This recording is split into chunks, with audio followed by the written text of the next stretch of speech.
This is Josh from Chicken Fox Productions with another episode of Memories of Us podcast. Today, Tony talks with Amanda Ferrat, counselor, tapping therapist, and founder of Value Yourself Coaching.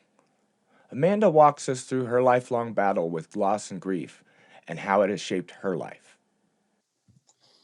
Welcome, everybody, to another episode of Memories of Us. Today, we have Amanda Ferrat. She is a speaker and educator. She is an emotional wellness, grief, and self-care coach.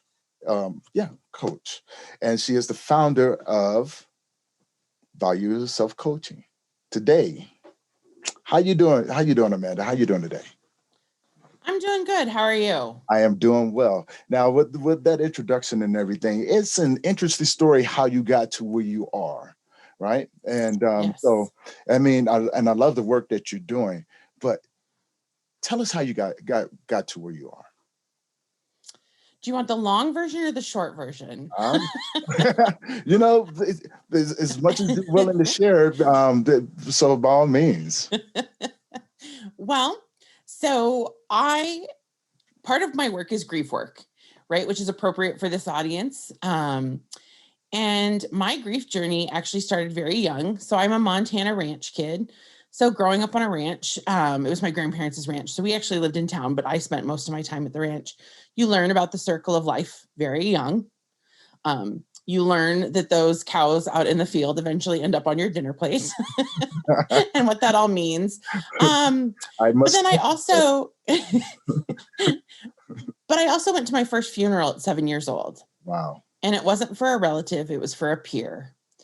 A friend and classmate of mine had gotten bucked off of his horse and suffered severe head trauma and didn't survive. Wow.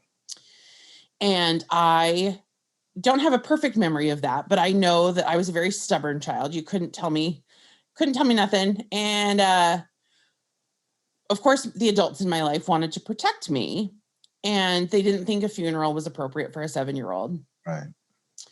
I insisted.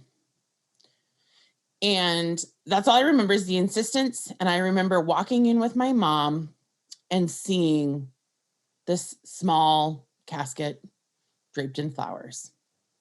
Wow. And that's all I remember. And so from there, right, as I got older, yes, older family members passed, but it wasn't until early adulthood that I started to lose, my great grandma I got to, be one of those great grandkids that had a great grandma still alive for a good part of her life. Yeah. So I was in my early 20s when she passed. Wow. And then it was my mom's dad a while later. And then I got a reprieve for a while. And then about 2014, grief became a big part of my story. So in 2014, I lost my mom's mom, my grandma on that side, and she had been my person. We were very much alike. We were very close, even though she had 15 grandkids. Don't tell the others, but she used to tell me I was the favorite. And for all I know, she told the rest of them that as well. But we were really close. And she got sick really fast. Wow. So, and I wasn't living home at the time. I was here in Portland already. And she was struggling with that. She was sad that I had moved away again and had asked me in one of our last conversations for me to come home. And I told her that no, I was happy here in Portland. And that was in May. She died that July, 2 days after my birthday. Whoa. So I rushed to get to her on my birthday because we found out she had kind of, she was on her downhill slide and had gone from communicative to not communicative and was failing pretty fast. So I spent the evening of that birthday holding her hand. I was the last person she held hands with. Wow. And 2 days later, she was gone. And I was in a horrible job at the time, one of those jobs that you get 3 days to grieve, and then you better be ready to come back to work. And I worked in mental health, community-based mental health with kids and families dealing with really hard stuff. So here I had my grief that was really raw and fresh, but had to put it aside, tuck it away, and come back to work and be the problem solver and the healer for everybody else's pain and struggles. Yeah, that had to be hard though, right? Right. And I had a supervisor that wasn't great. She was not, her and I had our issues. And so that job didn't last much longer. But I mean, when you think about it, it's actually a blessing, right? Right. Because yeah. you can't be somewhere, well, because it doesn't allow you the space and the time to actually get yourself back together. And I think a lot of times when we're dealing with jobs and things like that, and they give us that short little amount of time, a lot of it comes from a lack of understanding, or a lack of understanding the relationship that you had. We always think, well, society says, hey, like, yeah, it happened. It's time to move on. They never allow time for the actual emotional set in. Right. And I think there needs to be a whole lot more understanding when it comes to that. So, you left that job, right? And yes. So moving forward, talk a little more about that. Right. So lost that job. Was it in like September, October? And then just a couple weeks later, one of my good friends passes away. Oh, wow. Unexpectedly in his sleep of an aneurysm. We had been friends for about 17 years. He was like a brother. And I found out because my cousin sent me a message and said, hey, do you know what happened with Walt? And I said, what do you mean? And so Facebook had kind of been how we all found out, which is not fun. It's not fun to find out you've lost this dear friend of 17 years via social media. Yeah. Especially when you're 800 miles away from everyone else that you love and care about. Oh, yeah. You've just lost a job. You don't have income, so you can't rush home. So that's where I really started to struggle. I was like, all right, like I've had the loss of my person, my grandma, a loss of a job. Now I lose a friend. I don't have income, so I can't go home right now. I have to wait for my unemployment to kick in before I can go home and do any kind of, healing or being with friends. And so thankfully, I missed Walt's services, unfortunately, but they did a tribute for him a couple months later, and I was able to go home and be there for that. Then grief gave me a little bit of a reprieve. And then my dad had already been battling cancer, and it was a roller coaster. He'd be doing really well for a while, and then it would come back, and the doctors would try something new, and that would work for a little while. And then the cancer would be like, no, here I come again. Oh. And so summer of 2016, it became pretty apparent that cancer was about to win. So again, that was another birthday present because my dad was in the hospital on my birthday, hooked up to a plasma apheresis machine that was basically saving his life and buying him a little bit more time.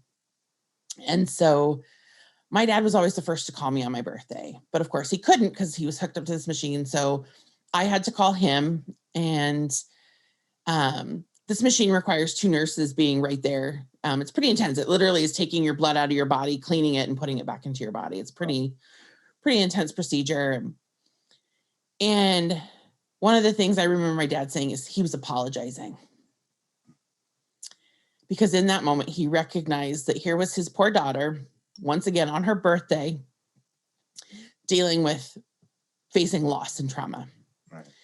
And yeah, my dad always made birthdays and Christmas like special and magical. He was a kind of a gruff man and wasn't always good about like saying the I love yous and the like touchy feely stuff. But my dad's love language was making birthdays and Christmas and those things special. And so here he was apologizing because, it was pretty obvious this was going to be my last birthday with him around, and it already wasn't the best one. But he knew I was going camping with friends. So he said, go camping and have fun for me because I can't be there and go camping with you. He's like, I know you girls have this, because one of the other girls, her dad was freaking out that these girls were going to go camping without a man. And I'm like, I'm from Montana. I grew up camping. I don't need a man to go camping. And my dad was like, no, you've got this. Go have so much fun. He's like, I know you've got this. And so we went camping and had a great time, but then it was time for me. I knew I needed to come home. And so I was in grad school at the time. So I made those phone calls and arrangements with the university and took the fall term off and came home. Packed up my cats, packed up everything, brought everything I'd need to come home for who knew how long. Right. And I got about 2.5 weeks with my dad. And in those 2.5 weeks, we got to have some fun and random and weird conversations about things. And he got to see, I was going to be in a friend's wedding in that September. So this was September of 2016. And so we got to see the bridesmaid's dress, and he knew this friend. He'd known her, just as long as I'd known her. And so he was really excited for her. And he wanted his life celebrated before he was gone. So family was coming to visit and friends would come and visit. And so I think this is where I started to come on this path, really, because his friends would show up to just drop in and visit, and they didn't realize how sick he really was. And you'd watch their face change, or I'd watch their faces change, and they'd hit a threshold where they couldn't sit there anymore in that discomfort, in that realization that they were watching their friend die, and this was probably going to be one of their last visits with him. Yeah.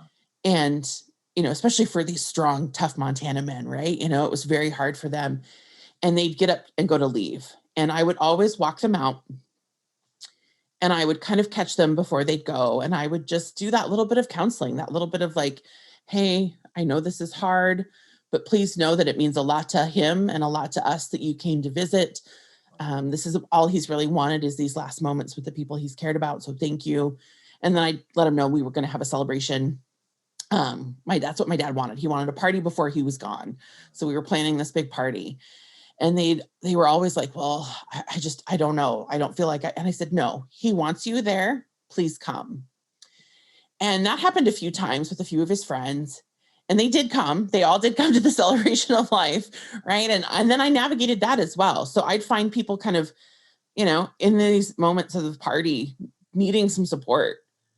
And I'd just be like, yeah, this is hard. This is hard for all of us. Yes, he really is this sick. Yes, we are really saying goodbye in these moments. And so here I am, not only being the hostess with the mostest, right? Which I was trained to do as a proper, Well, you are a little badass, right? Right. You are a little badass just from the story that I'm getting right there. And that's one thing I want to let everybody know. She is one of the badass women out there doing her thing. Man, your story is still just inspiring, because I can relate so much throughout the loss, because like yourself, from early age, Right. experiencing grief and walking that walk and not really understanding. Now here you are, about to, say goodbye to your dad. And now Right. you have to see the other side of it, the men, Right. And then you're trying to deal with it yourself. I mean, Yes. wow, yeah, you are a badass. you're truly a badass. So I give you 2 thumbs up. So okay, so I didn't mean to disrupt you. No. I to say that, but now in that moment, and moving forward, what was going on, or what were some of the things that you encountered? So, just family and friends not realizing yeah, this is goodbye, right? So I'm busy being the hostess and doing all these things and caretaking and helping my mom share the load of the caretaking with my dad. And, my dad was very good about talking about things. So, he had my mom write down a list of who got what, and he was good about telling me what he wanted. And so at one point he had changed his mind and only told me. So that was a fun conversation that I then had to navigate with my brother and my mom. I'm like, no, I promise this is what dad said he wanted. And they're like, well, he didn't tell us that. And I'm like, why would I make it up? He had decided he wanted to be cremated, and his initial plan was to be scattered. We have some beautiful land that's a part of our family ranch that overlooks the Missouri River in Montana. And so we have this beautiful lookout spot that is just gorgeous, and it's called Beacon Hill because it used to have one of those lights that was the beacons for planes and such. So he wanted his ashes initially scattered up there. And so then he had changed his mind because his younger brother had committed suicide, died by suicide as a teenager before I was even on this planet. So my grandparents had bought 4 plots when my Uncle Randy had died. And so my dad had a plot. And so he decided half of his ashes could be buried so that he would be with Randy and then eventually with his parents, because he died before his parents died. So my grandparents buried both of their children. And so then we scattered the other half. And this was another funny thing about my family, just kind of a funny, my family would not touch the ashes. None of it, like, here's my rancher brother who's pulled calves and done all these like really tough, hard things, right? Right. Won't touch some ashes. Nephew won't touch them. Mom won't touch them. And I'm like, so who's scattering these? Oh, I guess that's my job, huh? All right, y'all. Responsibility, right? You're like, okay, okay. You're supposed to be the big brother, and here I am. But I mean, but it is crazy because when you actually think about it, I think it's more of an emotional thing when it comes to men.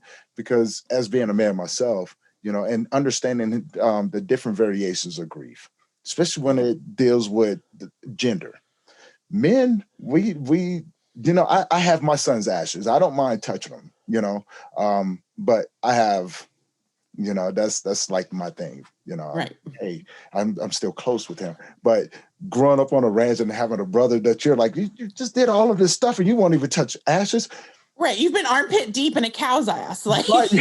Right. But I think when you said two things, you said your brother and your nephew, right? mm-hmm. They want to touch them. That just tells of the relationship that they have with him. Right. And sometimes, well, majority of the time, it's a hard thing to accept, and touching the ashes is like telling yourself, I have to accept that you're gone. Right. And it's just amazing. Here you are like, okay, well, all right. so yeah, moving forward, now you got your brother didn't want to touch the ashes or anything like that. And your nephew, now you've taken on this responsibility. Right. So, and even before he passed, so he called out my name on the morning he passed. It was 3:30 in the morning that he called my name out. And he called me Mandy. So my name is Amanda, but any good Italian girl has to have a nickname. And so I went by Mandy with my grandpa and my dad. And so I hear him call my name out and I'm awake and I run in and he was struggling and he didn't know where my mom was. Well, she'd gone to sleep in the recliner that was there in the room with him. And so I get her up and she starts to work with him. So I leave and then I realize she's struggling and I realize she's starting to kind of cry and like there's something, everything's not okay. Right. So I go back in and I just have to look at my mom and I know that we're at the end. And she looks at me and she says, we need to get him up and into the recliner. And she'd lined the recliner with blankets. And in the last couple of weeks of his life, so my mom's a nurse. My mom had been a caretaker all of her life to some degree. But my dad, in his true stubborn Italian ways, decided in the last couple of weeks, as soon as I was home, that my mom could do like the bathing and the, bio stuff where he didn't want his daughter seeing or dealing with that. But I got to do everything else and he would only listen to me. He'd be ornery with my mom. I felt so bad for my poor mom because, she just exhausted herself being a caregiver for so long.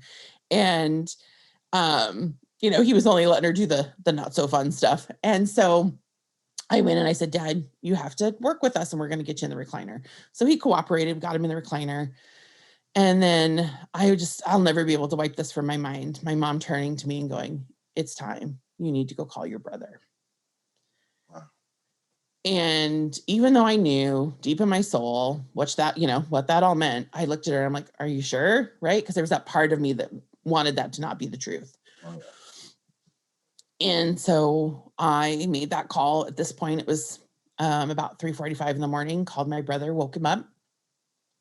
Of course, he answered right away. And he did the same thing. Are you sure? I said, yes. Mom told me I needed to call you. We're sure. And so my brother lived I think it's about 17 miles. He made it there pretty quickly, which thankfully there's not a lot of traffic in Montana at 3:45 in the morning, but there are deer. So he came alone. My nephew didn't want to be there, which I don't blame him. He was, a teenager at the time, and that would have been too hard. Right. And so we sat with my dad in that last hour of his life, and he kind of struggled. He was struggling to be comfortable. And hospice, even though we had hospice services, we think that they kind of, I was a future social worker. My mom was a nurse. So I think they kind of figured we had this. Yeah. And they didn't give us a lot of the supports that they would give most families. So we didn't have morphine or Haldol. We didn't have a lot of the things that most families have to help people in hospice transition. Right. And so we were scrambling, trying to figure out how to make my dad have a peaceful transition, because it wasn't that way at all. And he sits up and his last words were, why? And I said to him something along the lines of, Dad, I don't know why. And I'm really sorry because it sucks. And I'm sure there was some curse words in there because that's how my dad communicated. So I used his own language. And I said, but you fought long and hard enough for all of us so you could have more time with us. And we love you.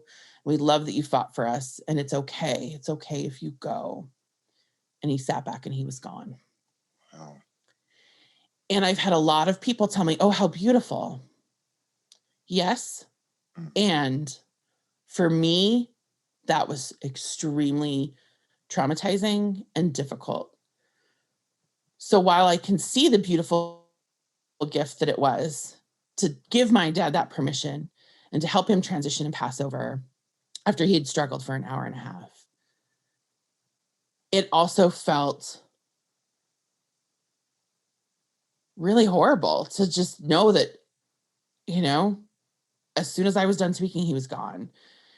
And I look over and my brother and my mom were sitting on the bed, and I had been sitting kind of right in front of my dad in a chair, and they just collapsed into each other in tears. And I just kind of was like, okay, well, what do we need to do next? So I never allowed myself in any of those 2.5 weeks of spending time with him, in those moments of him passing, in all those moments next of like dealing with what I call the business of death, right? Planning the funeral, all those kinds of things, spreading the ashes, all the things that we needed to do. I never allowed myself space to grieve, to experience the emotions I was experiencing. And part of that was because when I first got home and saw my dad for the first time and realized how sick he was and that this was the end, I had an emotional breakdown. And my mom was kind of like, you need to get your ish together because I need you and we're all going to need to be strong. And if you can't do that, go home and you're not a part of this family anymore. Wow. And so I kind of felt like I had to stuff away all my emotions, and I wasn't allowed to grieve because I had to be the rock for everyone else in that moment. And so there I was making the phone calls and doing the things and, handling all the things, like you said, like a badass, right? And yeah. And then fast forward to, I spend some time home. I, wrap that all up. I come back to Portland, go back to grad school the next term in January, get a few weeks into the term, and I get the call, hey, Grandpa's dying. We think you should come home. So gather up everything I need to do my midterms while I'm home in Montana or whatever, wrap up my work and work with all my professors, come home, sit with Grandpa as he passes. I'm there as Grandpa takes his last breaths, deal with all the business of death, again, doing all the things, and then come right back and go back to grad school, finish out the spring term. I have more losses. I lose another friend. I lose more family. I lose the brother of a kiddo I used to work with, and I knew him as well. And then I found out one of my animals, my pets that had been with me for 10.5 years, is terminally ill. So I have to have her cross the Rainbow Bridge right before I go right back to school. Right. So I literally put her down on a Saturday morning, started class on Monday, and just keep going, And the losses keep piling up. Had one of my dad's cousins pass away unexpectedly. I can't even keep track of all the losses. Like, that's how many there are. Is like, I don't even remember. I just know they're gone. Yeah. But then I get the phone call that my grandma had fallen and wasn't doing well. So I talk to all my professors and I wrap up everything I need to, and I bring all my stuff home to do finals at my grandma's bedside. So I'm finishing my finals for that term at my grandma's bedside as she's passing and keeping her company. And my mom and I, it was a Friday, we went in and visited, and we told her, we said, your sister isn't going to come and visit. We're sorry. She can't come for, whatever reasons it was. And everybody that can come to see you has come to see you. And it's okay if you go. And, we want you to be at peace, and whatever we just kind of gave her that permission again and that reassurance. And we left, and we got a call very early that Saturday morning, the next day, that she had passed around, I think 1:00 or so in the morning. And I don't even think my mom had to wake me up. I think I knew, right? I just woke up knowing, and of course woke up way earlier than I ever care to be awake. I'm not a morning person.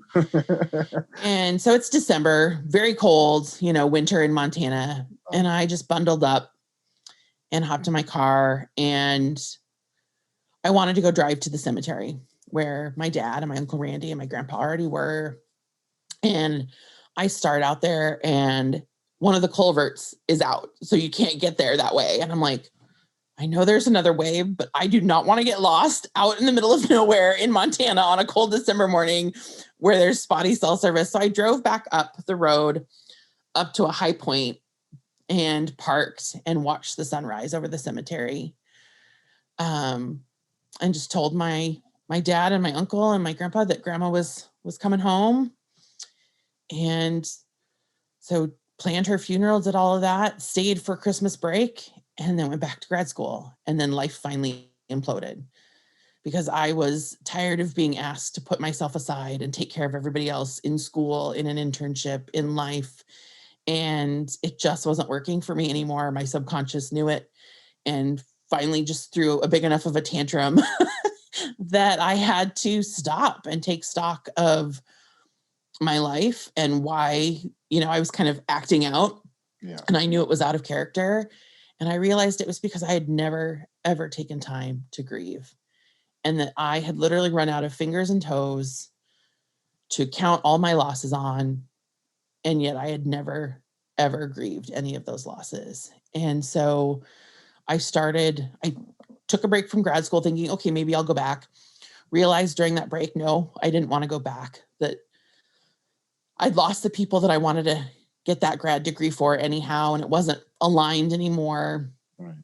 And so I had to do my own big healing journey, and that was a lot of work. And, we talk about the differences in, between men and women in grieving. And that was where a lot of my work was, right? Because I'm watching my brother, who's 4 years younger than me. Right.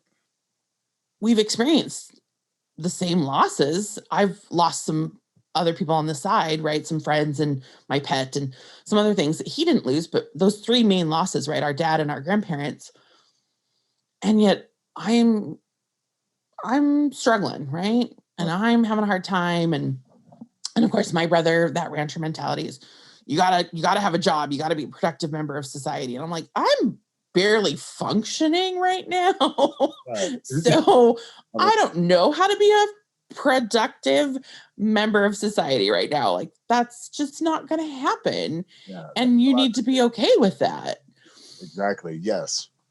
That's the first step, was when you start telling people, look, I am not okay, and I need you to be okay with this. Right. Or either just tell them, look, I'm not okay, and I'm okay with that. You have to reassure yourself first and foremost. But your brother, this just sounds like he's, like it just sounds fun to be with him, and then to have him, you got to do this, but deep down inside, what you're feeling, he's feeling too. Right. And I think that's where it starts to differ between men and women, because men, we're always looking for something to fix when we go through something, right? And it's not a release, it's us pretty much neglecting ourselves. And eventually, just like yourself, it catches up with us. And it when it comes out, it's an ugly mess. And then we're trying to scramble. Right. So now that we've got to that point, so what was going on through your mind after you realized, you know, the differences between what you saw with your brother and your nephew and then yourself? Like, what was that final breaking point where you said, you know what, I have to allow myself to do this? Right. I just advocated for myself, right? I was just like, you know, this is what I need. And you know, I think his fear was, you know, our grandparents had been very frugal, so they left behind an inheritance. He got the family ranch and half the money. I got half the money. I think his fear was if I wasn't working or doing something productive, that I would just go blow my inheritance and then be coming back and being like, save me, take care of me. And I'm like, so you don't trust that your grown sister can be an adult and self-manage? Like, don't worry, I'm not going to make you my burden or make myself your burden. Like, I'll be okay. Like, I can be a grown-up now. So I think that was a little bit of a fear, because we are very different financially as well. Like, we do things differently with money. But I'm doing just fine. Like, I'm, you know, being responsible.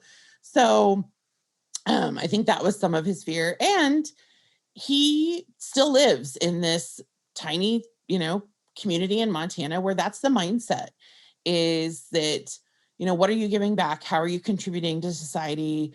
That work hard mentality, right? Of you're up with the sun and you put in a hard day's work. And my reality is um, since all of this, right? Like, not only did I wear myself out emotionally, my body's worn out. Right. I'm now disabled. I have chronic illnesses that toss me curveballs all the time. In fact, I was wondering this morning when I woke up if I was even going to make this interview today, because I was having a rough morning. Wow. So that's my reality. Yeah, I'm glad that you did. And Right. everything, you know, just like any other thing, you know, we want to make sure that you're okay, because, you know, taking people along this journey can be an emotional, you know, it can be very emotional. And then dealing with some of the things, if you have to take care of yourself. Yes. So if you would have had said, hey, I have to, you know, I'm not doing well, we would have totally understood, because for one, you know, there's days where I don't do so well. Right. You know, and I do have to tell people, hey, you know, today might not be the day.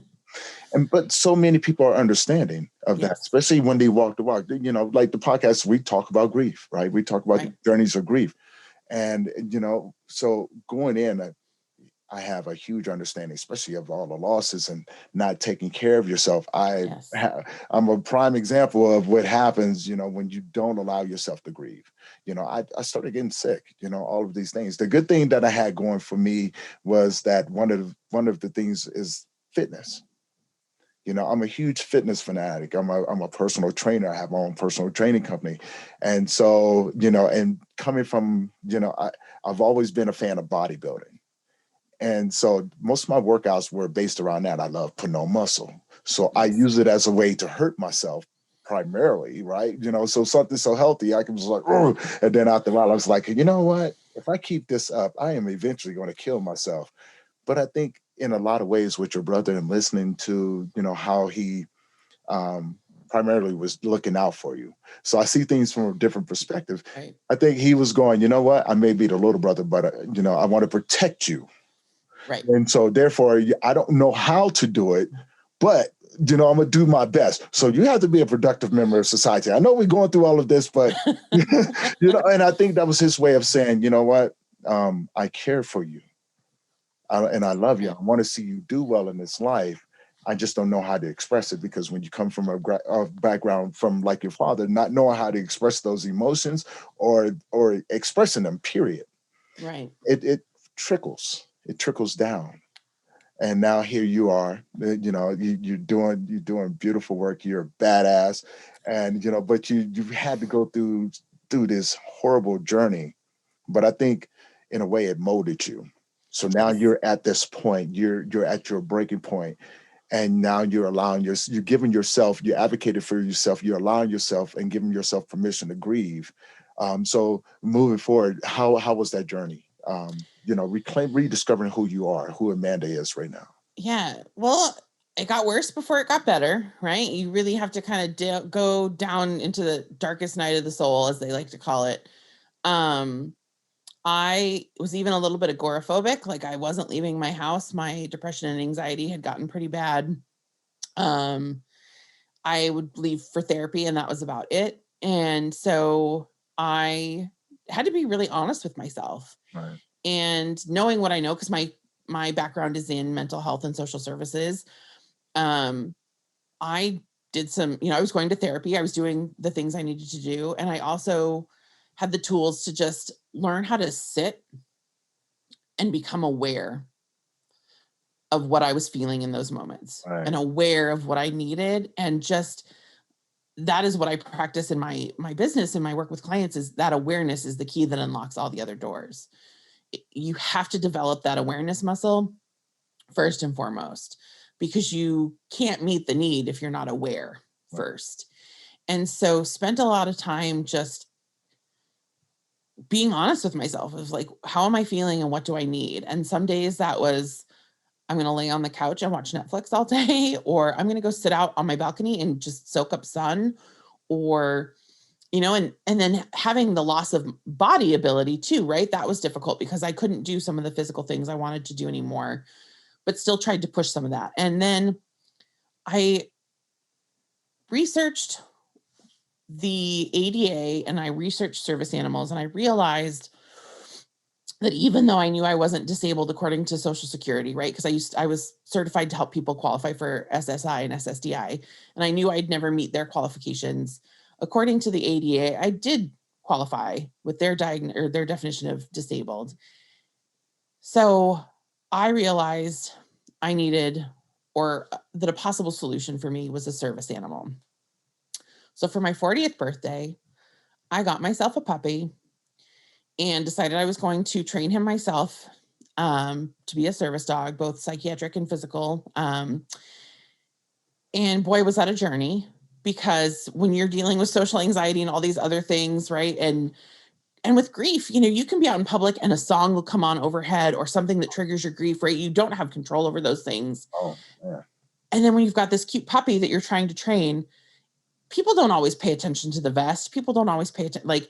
So you're getting all this attention in public that you don't necessarily want and doesn't make life easier.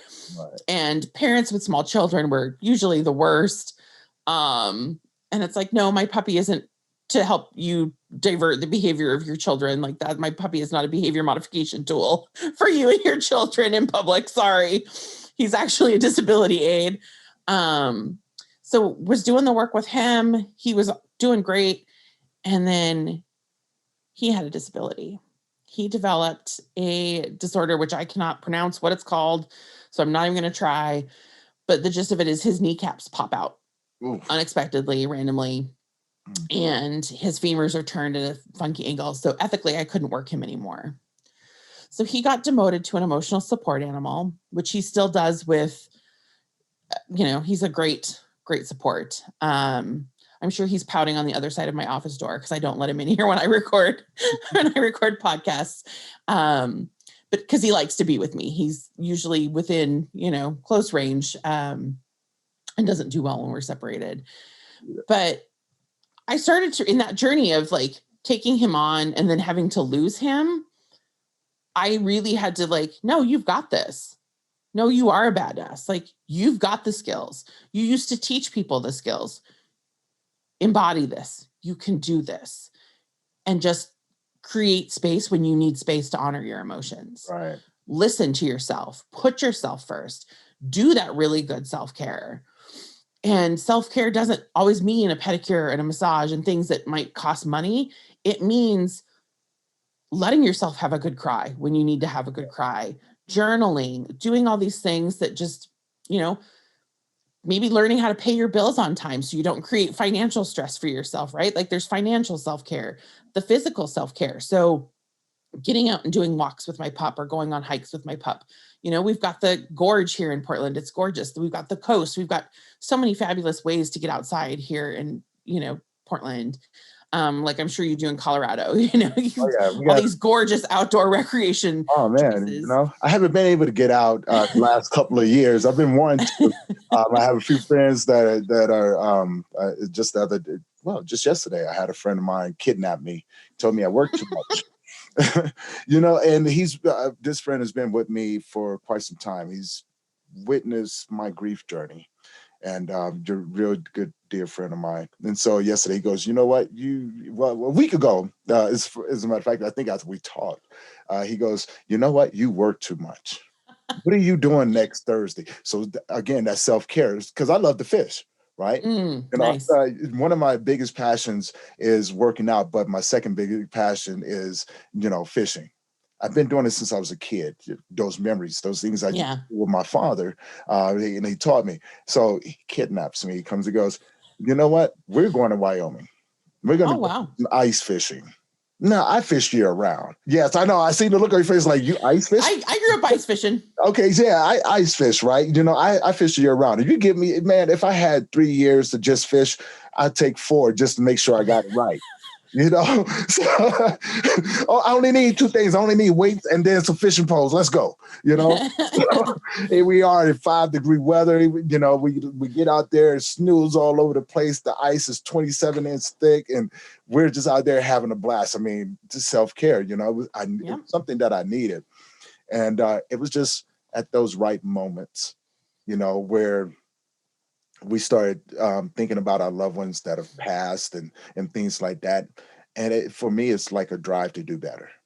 It's seriously just a drive to do better, a drive to take better care of myself, to listen to, like you said, listen to yourself, to be aware of what you're going through and saying, you know what, in this moment right here, I'm going to take this time for me. And as a man, I always felt selfish.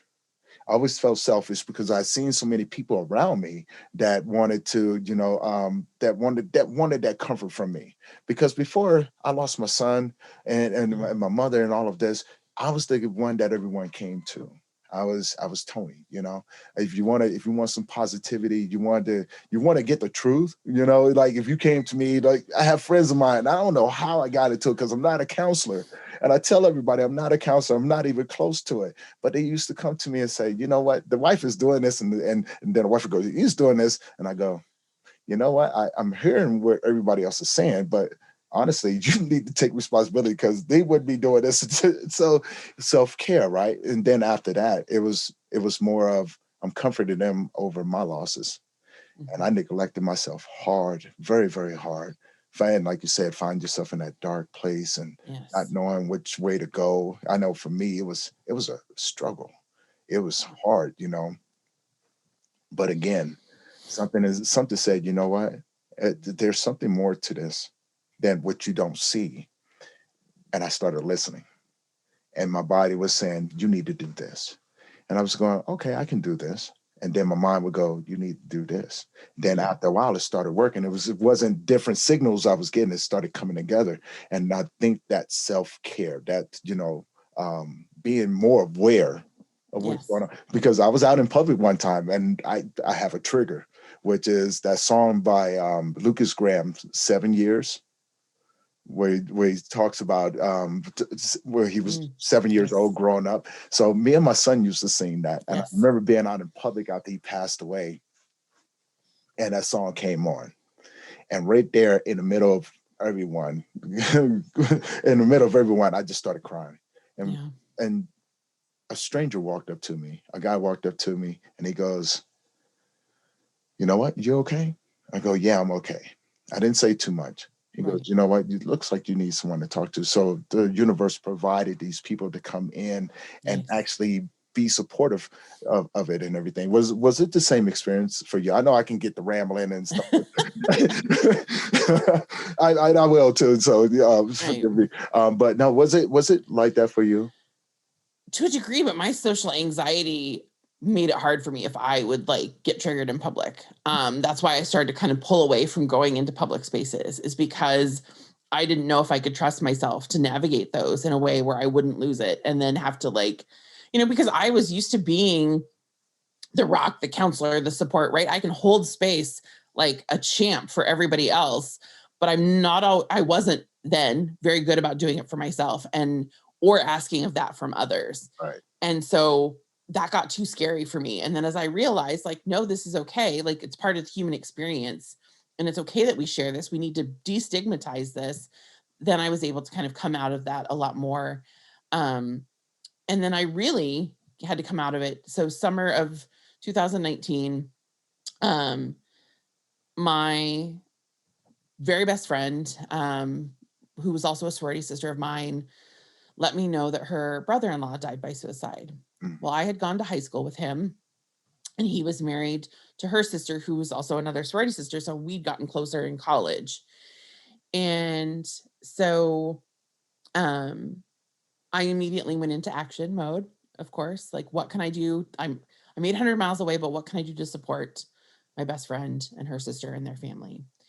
And so I'm a little bit metaphysical. You can't see it, but I'm surrounded by crystals. I'm even wearing some. And so I immediately got a hold of the beautiful crystal store that was in the town that they lived in, placed an order over the phone, had a friend of mine, or actually a family member of mine, go and pick them up and deliver them to my friend as a surprise.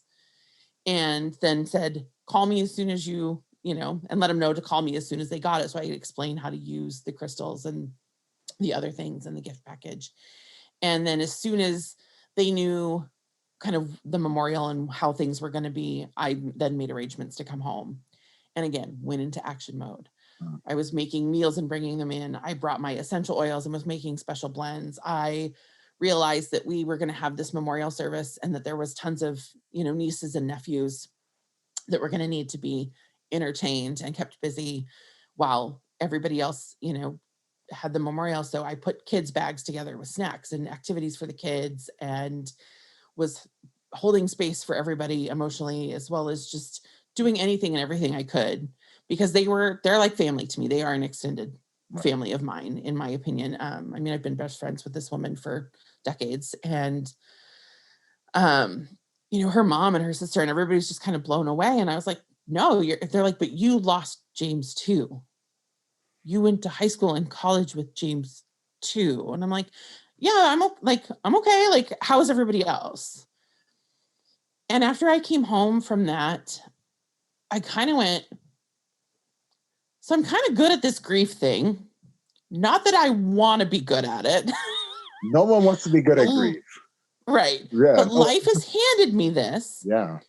And I have education and professional experience in mental and emotional health and wellness. What do I do with this? Because right there was still that I need to be a productive member of society hanging over me. So what do I do? Because I'm finally ready. And so I sat down with a friend of mine that's a business coach, and we realized that, you know, I have these gifts of dealing with emotional wellness, with grief, and with learning how to utilize self-care. Why not wrap those up and turn it into a business? Right. And so I kind of started to launch Value Yourself coaching, and then COVID hit. And so it was a no round of learning how to do self-care, right? And interact and have relationships and, you know, navigate these new things. And so I also took it as an opportunity to further develop myself personally and professionally. So got a counseling certification from Cornell, took a course in tapping. So now I am trained in the McDonald manifestation method of EFT tapping, which is emotional freedom techniques tapping. It's a tool to help heal and rewire the brain. So now I've changed my business to Value Yourself Counseling, because I've got that counseling certification, which brought all my grad school education back to the forefront. So I didn't miss out on those $50,000 I spent on, you know, that grad school education. Well, at least you didn't waste it. Right. I've seen a lot of people, I'm even guilty of this myself, because I have several other degrees that I don't use. And like yourself, now here I am embarked on this journey of grief. No one asked for this, right? No one goes, you know, I want to learn about grief. No, I think we spend a lot of time trying to avoid that, right? Stuff and so many others that I've interviewed and know across the board. When it comes down to grief, it's, oh my God. We don't want to talk about death in our society. We don't talk about it. We don't like mortality. We don't like that we're all going to die. It's something we all want. And it's like, well, that's the reality. Like, the one thing in common that we all have is we are all going to die. We are going to die at some point, you know, and I love your approach, because now you said something that really sparked my interest, which is tapping. Explain to us what tapping is. Yeah, so emotional freedoms technique tapping combines Eastern and Western practices. So the Eastern part of the practices that is we literally tap on acupressure points on the body. So on hands, head, face, collarbone, wrists. And what that tapping does is that tapping on those acupressure points immediately signals to the amygdala in your brain, which is the center for fight or flight or freeze. Mm-hmm. Shh, calm down. You're okay. You're safe. And it also signals to the sympathetic nervous system, calm down. You're okay.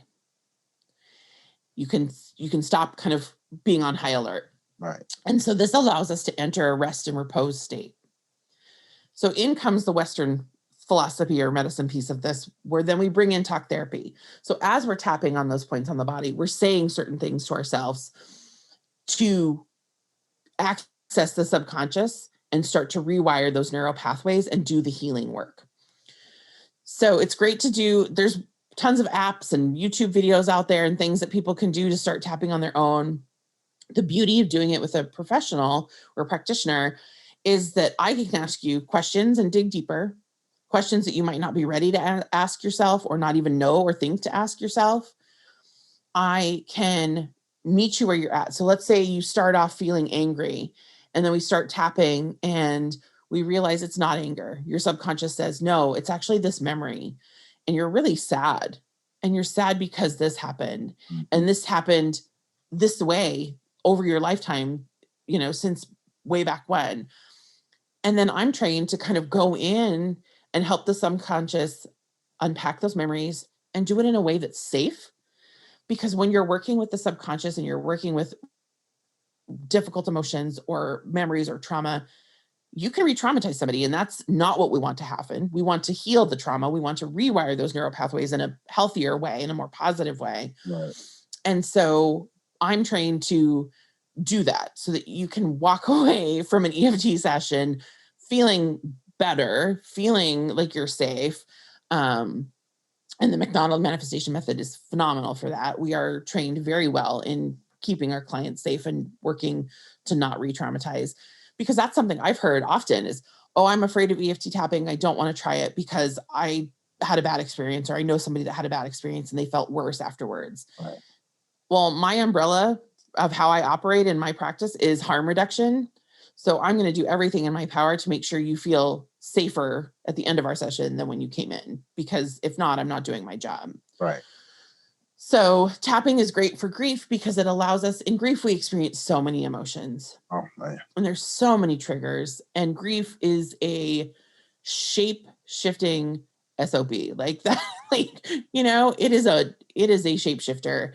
And tapping, again, it gives us that immediate tool that we can literally, you can even tap on the side of your fingers without even the talking, and just tapping on the side of your fingers is going to calm your nervous system and your amygdala.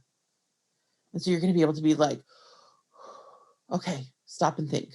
What do I need right now? I'm safe. I can see that I'm safe. I can see these things around me. I know that I'm safe. Or, hey, maybe I'm not, and I need to, I now know what I need. I need to not be in this space, or I need to call a friend, or it allows our brain to kind of quit firing back here, right? In primal brain, Right. Calm down, and we can make better decisions, or we can move from one emotional state to another. Wow. Now, see, that is amazing, because when you talk about tapping, I always relate to it to vibrational movement throughout the nervous system, and it makes sense. It really, really just makes sense, because those our body vibrate. Everything around us is built up of certain levels of vibrations. And I think when we talk about grief is its own vibration on its own. Yes. It is crazy, because it has a mixture of everything, and is compounded in this whole big old whirlwind tornado mess, and it's inside of our minds. Yeah. It's inside of our minds. And I realized that when I before I started my nonprofit, right? Before I started Memories of Us, I was going, what? okay, there's something like yourself. There's something to this, right? No one just goes through all of these things and remember all of these things. And and I'm a Leo, so I feel things very, very deeply. And I'm an empath as well. So the world can be very loud for me. And Yes. so I have to find a place where I can just mellow myself out. But I think when I can relate to tapping in my aspect, mine was lifting weights, right? Mm-hmm. Picking something up and letting it bounce Yeah. off me, or making my muscles move. Like that Yeah. made a lot of sense to me, because and then I related to the way I ate things.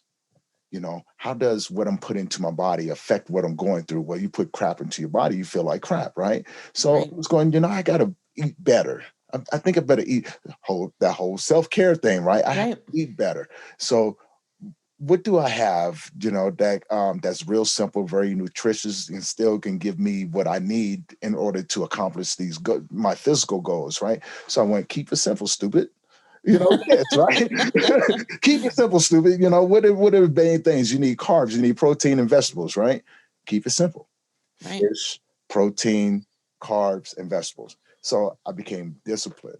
And then I realized that my body reacted differently. And it's the whole vibration, because now I'm addicted, right? I'm going, what is this? Yeah, and that's exactly what was the look that I had on my face. I remember looking in the mirror one time and I went, you know, here we go again, and it just escalated from there. But you do other things as well, like you speak, like you're a speaker as well, right? Yes. So Yeah. let's talk a little bit more about that. Well, that's why I am trying to get on podcasts, right? My speaking platform is, I want to share my stories.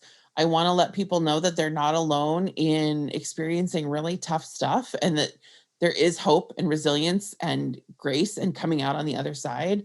Um, and destigmatize things around mental health, around grief and loss, around death and dying. Um, and let people know that, it's okay if you're not okay.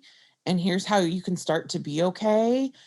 And just have these conversations, right? Because they are made to feel so uncomfortable in our society. And I want to change that. I want people to know, especially, I mean, right now more than ever, our nervous systems are being tried on a daily basis in Oh, this world. oh yeah. And so if I can teach people that even just doing this on the side of their fingers, tapping along the nail beds, can offer you a little bit of nervous system relief, then how many lives have I impacted, right? How many people are going to be like, the next time they're having a struggle, oh yeah, I can tap on my fingers. Right. I'll be okay. And so as a speaker, I just want to get the message out there that grief is real.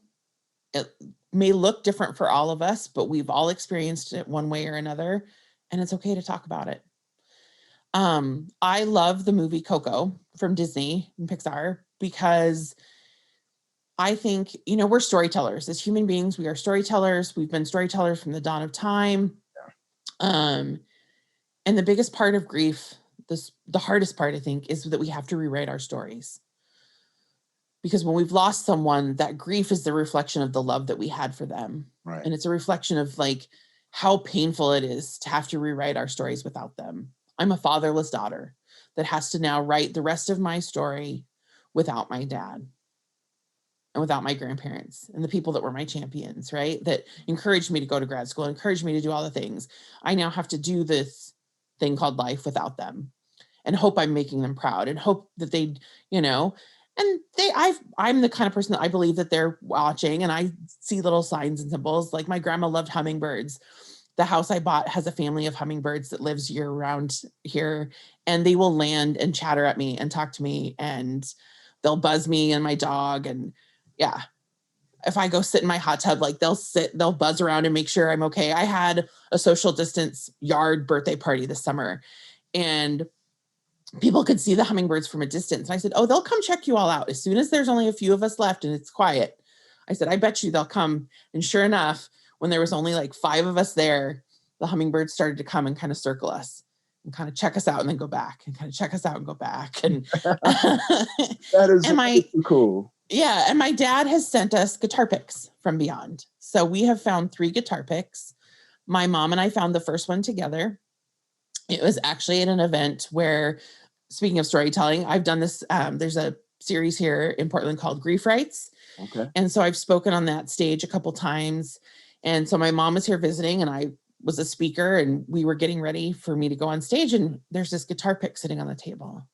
And my mom and I kind of look at each other and like, you see what I'm seeing, right? And there's nobody around, nobody that had been playing guitar, nothing. There's just this random guitar pick on this table.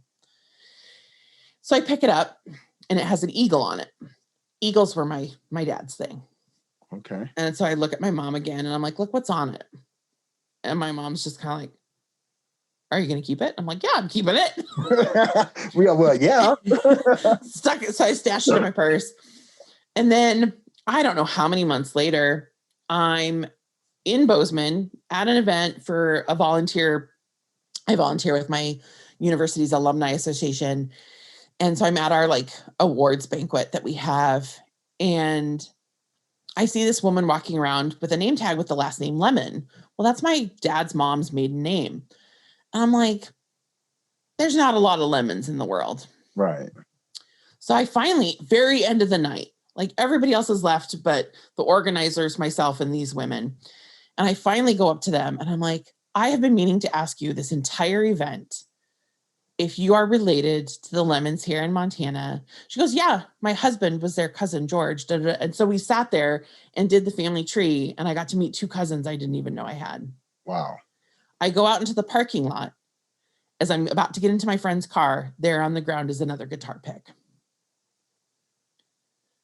At a place where people don't usually play guitar, it's not somewhere you'd not somewhere you would normally find a guitar pick. I had literally just met relatives of my dad's I didn't know I had, and here's this guitar pick in the parking lot. Wow. So then fast forward to the next summer, and my mom is in Texas visiting her sister. She happens to be there over my parents' wedding anniversary and was in the restaurant parking lot of where they had gone to lunch or whatever on that day on their anniversary. And my mom found a guitar pick in the parking lot. Wow. So we have been sent at least 3 guitar picks from my dad. That's what we believe. We believe they're from my dad. I think that's pretty cool because and this is funny. Because this is my dad. He was a guitar player. Oh, wow. Okay. And a singer.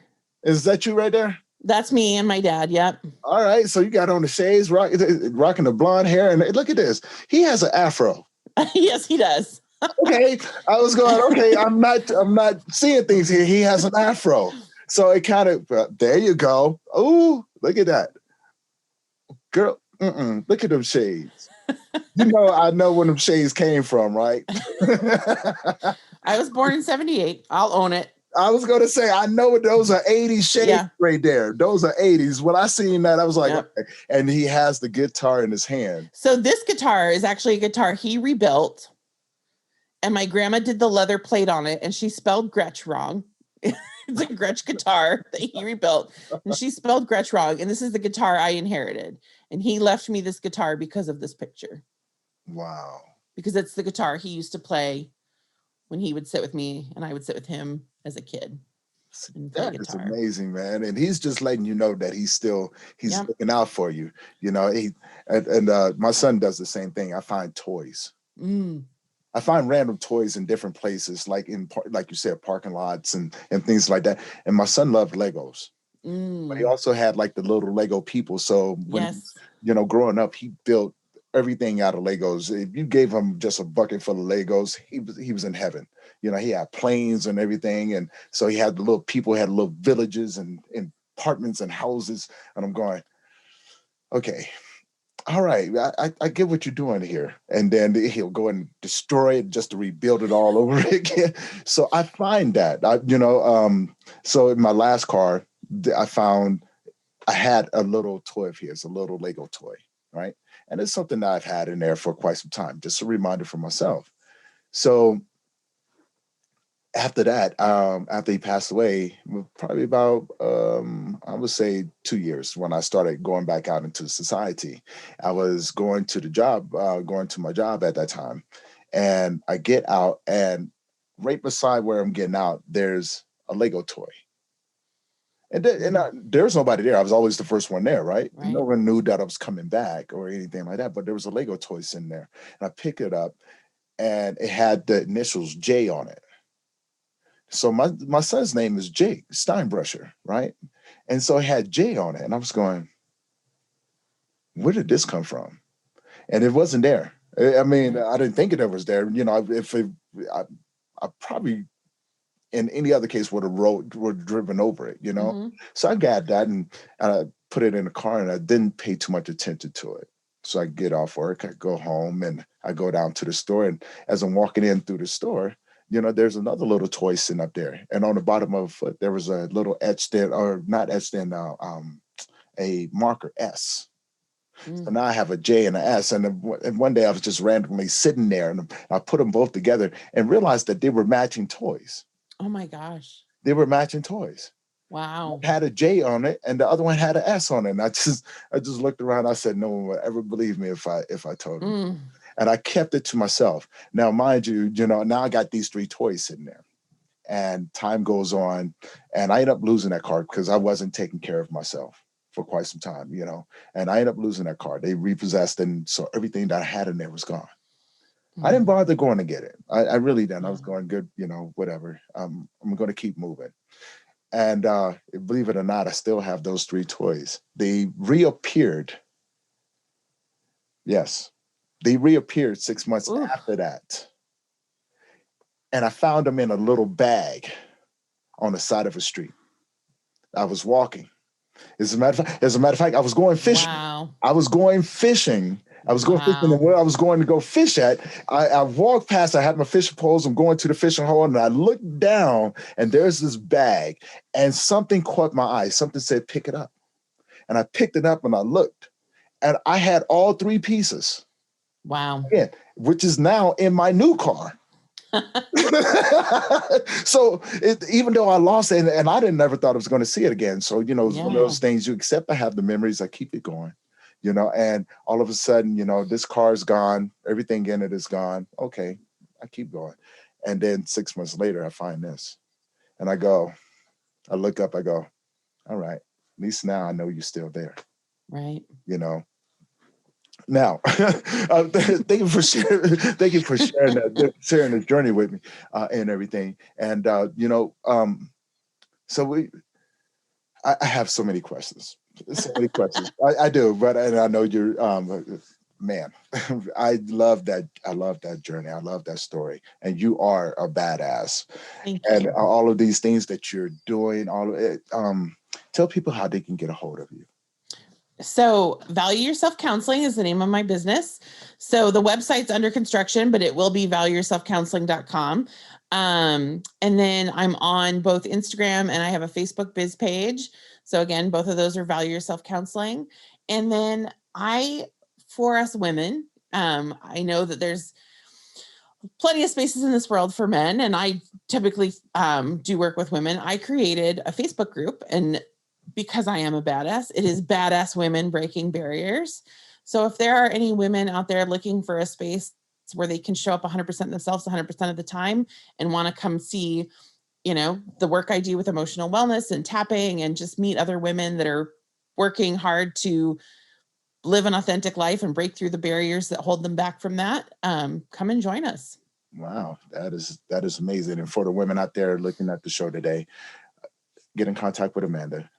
Go figure out what tapping is. Explore your space. Yes. Allow yourself to feel, allow yourself to grow, and be around some other badasses. You know, I wasn't going to let that one down. I knew about that. I was like, watch this. I'm about to use that. But moving forward, what do you have coming out into the future? You know, I'm in the advanced EFT training. So I'm learning how to do more of that inner childhood work and trauma and memory work. So right now I'm just kind of continuing my learning, and then watch out world, end of April, who knows where I'll be. but hopefully we'll be launching some programs and some more resources and tools. I'm just kind of letting this journey evolve organically, because I really want to meet people where they're at and how they, need support the most.